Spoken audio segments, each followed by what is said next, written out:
बिस्मिल्लाहिर्रहमानिर्रहीम। अस्सलाम वालेकुम। खुश आमदीद रिव्यूस्तान में, वो जगह जहां ड्रामों की हर किस्त का तज्जिया होता है दिलचस्प और मुकम्मल दयानतदारी के साथ। तो चलिए शुरू करते हैं आज का सफ़र।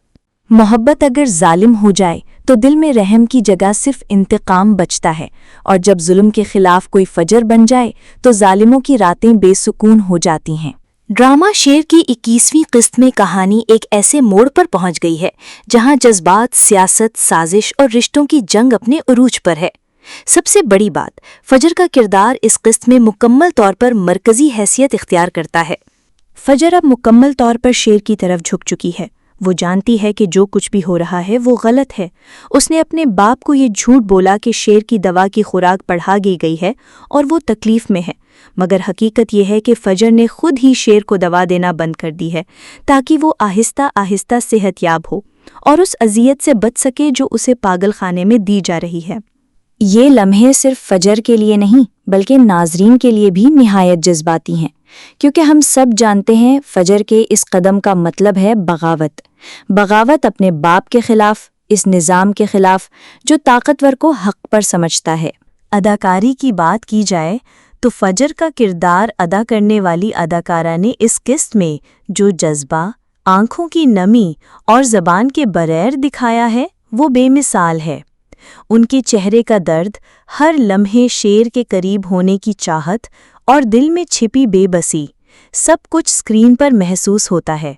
और शेर, वो किरदार जिसके लिए अल्फाज कम पड़ जाते हैं।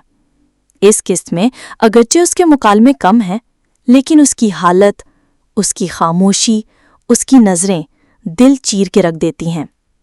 जैसे ही वो फजर से कहता है, मेरी ये ज़िंदगी तुम्हारी दीवी है और अगर कभी मौका मिला तो ये ज़िंदगी तुम पर वार दूंगा, यकीन माने ये लम्हा हर नाज़िर के दिल में नक्श हो जाता है। इधर दूसरी तरफ कहानी में सस्पेंस बढ़ता जा रहा है।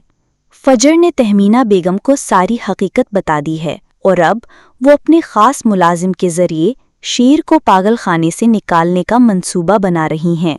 यहाँ ख़ास बात यह है कि जैसे ही शेर वहाँ से निकलेगा, एक कार पहले से मौजूद होगी जो उसे महफूज मकाम पर ले जाएगी।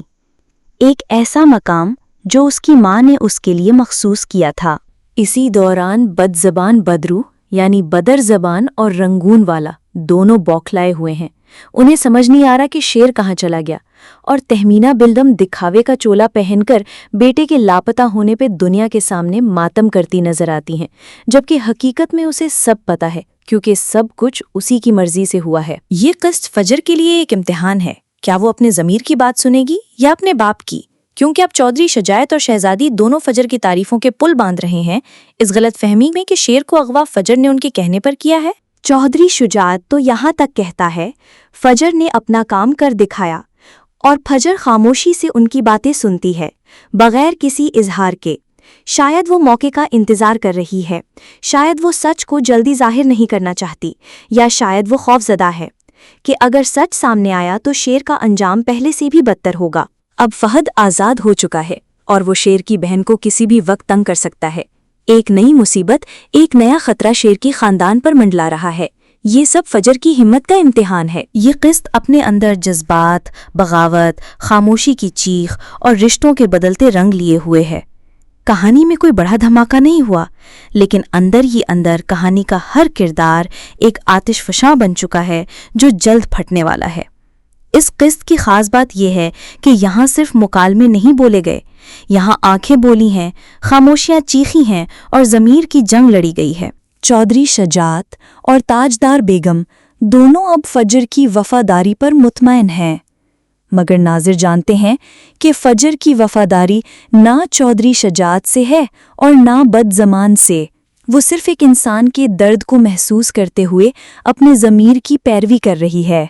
अब सवाल ये है कि क्या फजर अपने बाप को हमेशा के लिए धोखा देगी, या वो खुद किसी ऐसे दौराहे पर खड़ी होगी जहां सच बोलना अपनी मौत को दावत देना हो।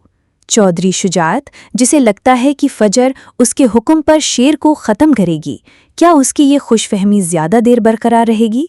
और वो लम्हा जब पुलिस शेर की तलाश में आती है और फजर के चचा को शक होता है कि आखिर फजर किस तरफ है, یہ سب کچھ ناظرین کو اگلے ایپیسوڈز کے لیے نہ صرف بے چین کرتا ہے بلکہ یہ احساس بھی دلاتا ہے کہ ہر کردار اپنی ذات میں ایک جنگ لڑ رہا ہے۔ ایپیسوڈ 21 نے ہمیں یہ سکھایا کہ دشمنی، طاقت اور سیاست جتنی بھی مضبوط ہو، ایک انسان کی ہمدردی اور سچائی سب پر بھاری ہو سکتی ہے۔ اور فجر، وہ بیٹی جو بیٹا بن کر اپنے ضمیر کا بوجھ اٹھا رہی ہے، آج اس کہانی کی اصل ہیرو ہے۔ کیا آپ سمجھتے ہیں کہ فجر کا یہ فیصلہ اس کے لیے نقصان دہ ہوگا؟ کیا شیر کو نکالنے کے بعد اس کی زندگی پہلے جیسی ہو پائے گی؟ اور فہد کی آزادی کیا ایک نئے طوفان کی طرف اشارہ ہے؟ اگر ویڈیو پسند آئی ہو تو لائک ضرور کریں اور اگلی قسط کی پیشگوئی کے لیے کامنٹس میں اپنی رائے دیں۔ سبسکرائب کریں ریویوستان کو، کیونکہ یہاں ڈرامے صرف دیکھے نہیں، سمجھے بھی جاتے ہیں۔